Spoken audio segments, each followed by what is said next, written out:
Here's a question that's going to sound completely unhinged.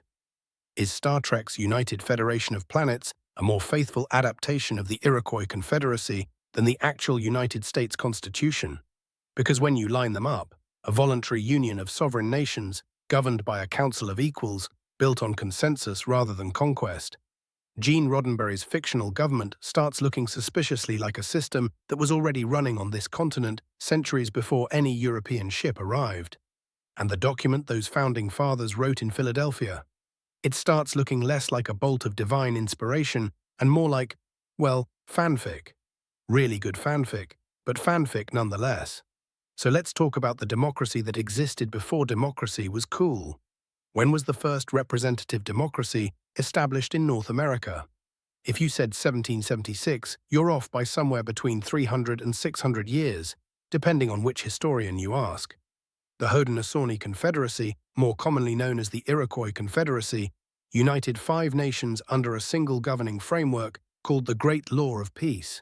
The Mohawk, Oneida, Onondaga, Cayuga, and Seneca came together under this system, and later the Tuscarora joined as a 6th nation. Now, dating the founding of this confederacy is genuinely debated. Some oral traditions and archaeological evidence point to around 1142 CE, linked to a solar eclipse.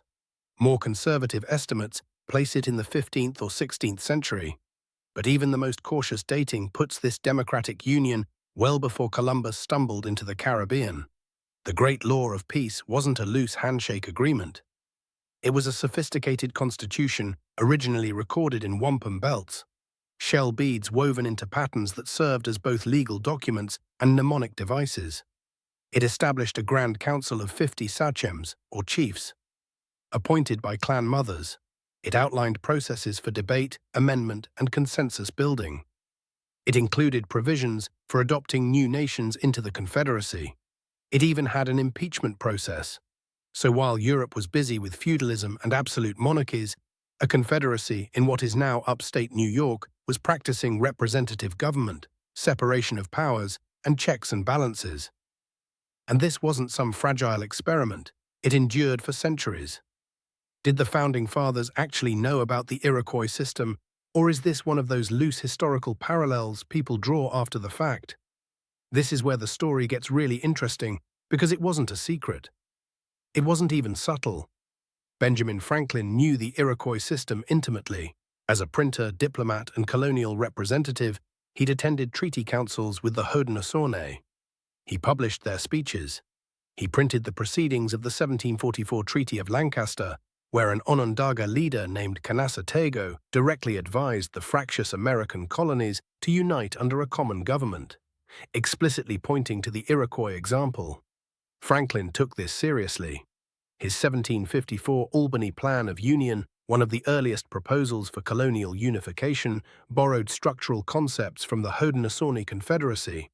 And he wasn't shy about saying so. In a letter to James Parker, Franklin wrote, and I'm paraphrasing only slightly, that it would be a strange thing if 6 nations of ignorant savages could form a union that had lasted ages, but a similar union was impossible for a dozen English colonies.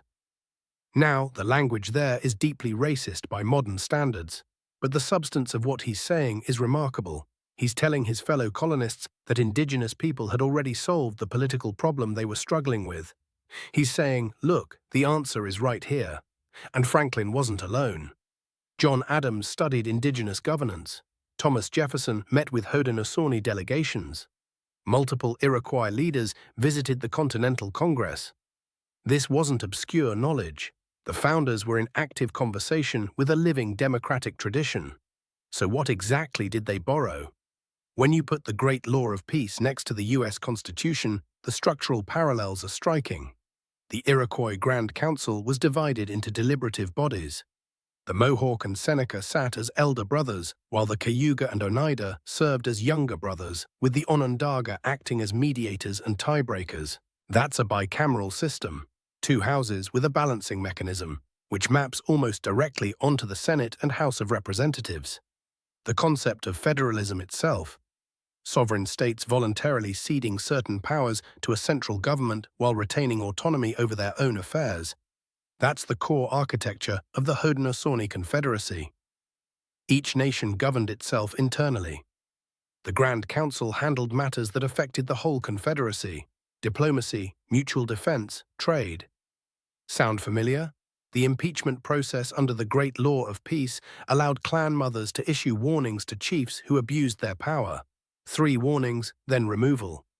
The U.S. Constitution's impeachment clause serves the same function, a mechanism to remove leaders who violate their obligations. Even the symbolic language echoes. The Haudenosaunee described their union using the metaphor of a longhouse, with the sky as the roof and the nations gathered beneath it. The Great Law spoke of a tree of peace, with roots extending in the 4 cardinal directions, inviting any nation to follow the roots to their source and join the Union.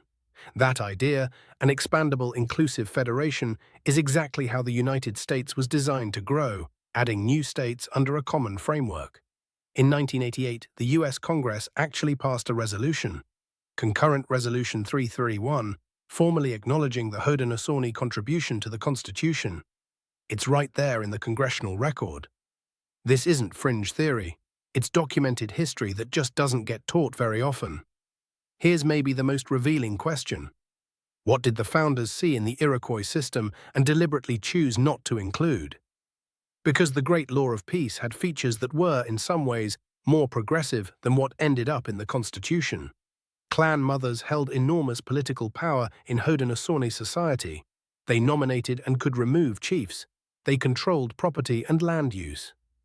Women were central to governance.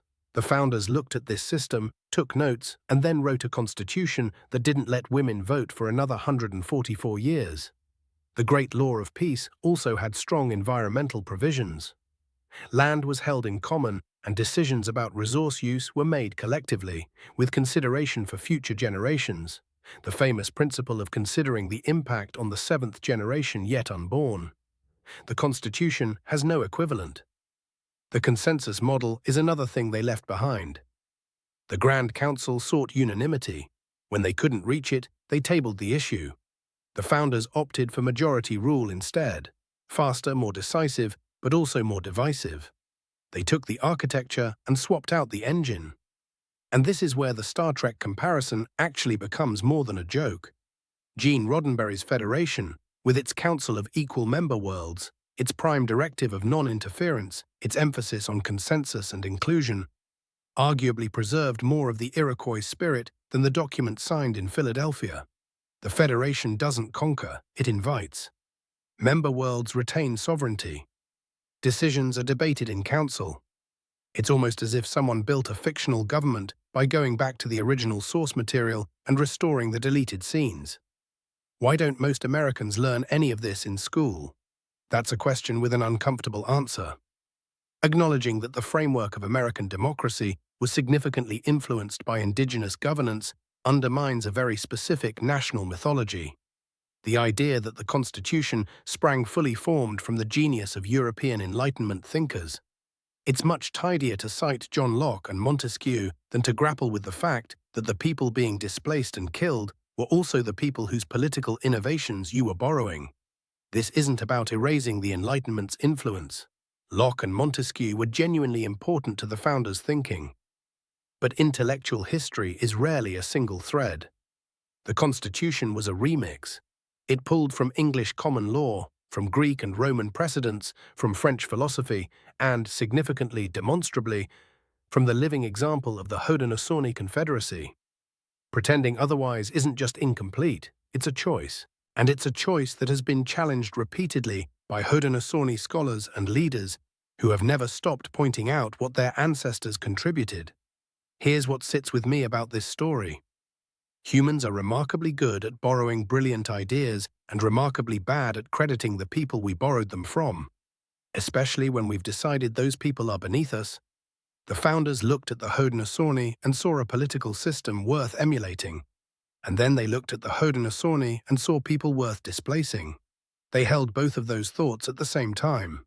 That tension doesn't make the Constitution less important, but it does make the story of its creation more honest, more complicated, and ultimately more human than the version most of us were taught. If this kind of history, the real, messy, surprising kind, is something you want more of, I genuinely appreciate you sticking around. Subscribe if you feel like it. The next time someone tells you the Constitution was pure Enlightenment genius, you'll have a much more interesting story to tell.